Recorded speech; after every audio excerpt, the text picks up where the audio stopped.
Good afternoon बंधुरा आशा करी आपनारा सबाई भालो आछेन। आमिও खूब भालो आछि। आजके आमरा लांचेर जन्य जाচ্ছি धामसा ट्राइबाल रेस्टुरेंटे जेटा अवस्थित इको पार्केर काछे। इको पार्केर 4 नम्बर गेटेर पाश दिए सोजा चले जेते होबे डियार पार्केर दिके एबं एई मेन रोड थेके बाम दिके गेलेई होच्छे डियार पार्क क्रस करे किछुटा गेलेई प्रथम जे 3 माथार मोड़टा आसबे ओटा क्रस करे गेलेई आरेकटा 3 माथार मोड़ पड़बे जार डान दिके होच्छे बाउल फकिरेर एकटा स्टैचू एबं बाम दिके একটা সুন্দর ওয়েটিং রুম থাকবে। ওর পাশ দিয়ে যে গলিটা ঢুকে গেছে ওখান দিয়ে একটু ঢুকে গেলেই কিন্তু ধামসা ট্রাইবাল রেস্টুরেন্ট পড়বে। এখানে কিন্তু গাড়ি পার্কিংয়ের ব্যবস্থা আছে। 4 হুইলার পার্কিংয়ের জন্য 50 টাকা আর 2 হুইলারের জন্য 20 টাকা করে লাগবে। এখানে আসতে গেলে কিন্তু আগে থেকে আপনাকে সিট বুক করে নিতে হবে এবং বুকিং টাইম যে থাকবে ওই টাইমের মধ্যেই এখানে পৌঁছে যেতে হবে। আসার 20 মিনিট পরে কিন্তু আপনার খাবার পৌঁছে যাবে। এই ভেতরটা কিন্তু খুব সুন্দর একটা ট্রাইবাল লুক ক্রিয়েট করেছে। যে ঢাকের মতো একটা বাদ্যযন্ত্রের লুক ক্রিয়েট করেছে এটা হচ্ছে অ্যাকচুয়ালি এখানকার এসি রুম। এখানে বসেও খাওয়া যায় কিন্তু এখানে পার হেড সিট নেয় 50 টাকা করে। আর দেখুন ভেতরে একটা বেশ সুন্দর ট্রাইবাল লুক ক্রিয়েট করা হয়েছে।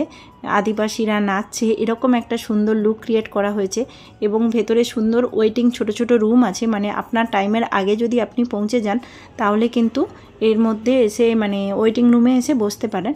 আর বাইরে যেগুলো দেখছেন সিটগুলো দেখছেন এখানে কিন্তু পার সিট বুকিং নেয় 20 টাকা করে, মানে পার সিট 20 টাকা করে নেয়।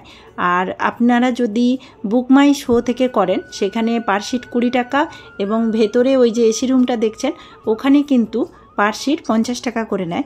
যদি জোম্যাটো থেকে অর্ডার করেন তখন কিন্তু এই বাইরের যে সিটগুলো ফ্রিতে বুক হয়ে যায়। আমরা বরিশালের থালি আর অরগ্রাম থালি নিয়েছিলাম। এখানে লাঞ্চ থালি 249 করে, বেশ খেতে টেস্টি ছিল এবং মেনু কার্ডটা আপনাদের সাথে শেয়ার করে দিলাম। এখানে দাদারা কিন্তু খুব সুন্দর ট্রাইবাল লুকে থাকেন, মানে ধুতি গেঞ্জি সাথে কোমরে একটা গামছা বেঁধে থাকেন, খুব সুন্দর লাগে। বরিশালের থালিতে ছিল ভাত ডাল, সাথে ছিল বেগুনের ভাজা আর ছিল শুটকি ভর্তা আর দুটো কিছু সবজি তরকারি ছিল, আমি তো ভুলেই গেছি এখন। আর সাথে ছিল কাতলা মাছের কালিয়া আর সাথে ছিল চিকেনের একটা রেসিপি যেতে 2 পিস চিকেন ছিল। আর হাজব্যান্ডের যে থালিটা ছিল ওর মধ্যে স্পেশাল ছিল হচ্ছে ছোট চুনো মাছের একটা তরকারি আর ছিল হচ্ছে ডুমুরের একটা তরকারি, সাথে অন্যান্য কিছু ছিল। আর এখানকার স্পেশাল হচ্ছে ব্রাউন চালের পায়েস, যেটা খেতে কিন্তু খুব টেস্টি ছিল।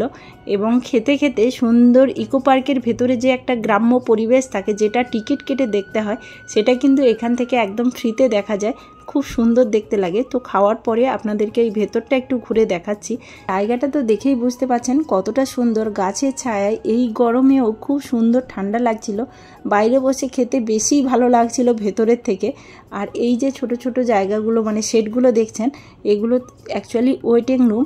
আমি আরও সামনে এগিয়ে যাচ্ছি, সামনে এগিয়ে গেলে কিন্তু ইকো পার্কের ওই যে বিশাল লেকটা দেখা যায় এবং জায়গাগুলো কতটা সুন্দর দেখুন। এই যে যেটা আমরা টিকিট কেটে ইকো পার্কের ভেতর থেকে এই গ্রামের পরিবেশটা দেখার জন্য আসি, এখান থেকে কিন্তু খুব সুন্দর দেখা যায়, একদম পাশাপাশি দুটো জায়গা, খুব ভালোই লাগে জায়গাটা।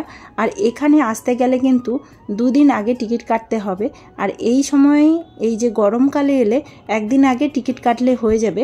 দিনের দিন যদি অ্যাভেলেবল থাকে পেতে পারেন, নাও পেতে পারেন, কিন্তু একদিন আগে টিকিট কাটবেন মাস্ট। আর জোম্যাটো থেকে বুক করলে তো ফ্রিতেই সিট পেয়ে যাবেন। আর বুক মাই শো থেকে তো বুক করলেই বলেই দিলাম নন এসি 20 টাকা পার পারসন আর এসি হচ্ছে 50 রুপিস পার পারসন। তো আপনাদের চয়েস কোনটা বুক করবেন। ওকে বন্ধুরা, টাটা, দেখা হচ্ছে নেক্সট ভিডিওতে। আমার ভিডিওটি কেমন লেগেছে অবশ্যই কমেন্ট করে জানাবেন, ভালো লাগলে লাইক করবেন, চ্যানেলটি সাবস্ক্রাইব করে পাশে থাকবেন। কিছু কোয়ারি থাকলে কোশ্চেন করবেন, আমি পারলে অ্যান্সার দিয়ে দেবো।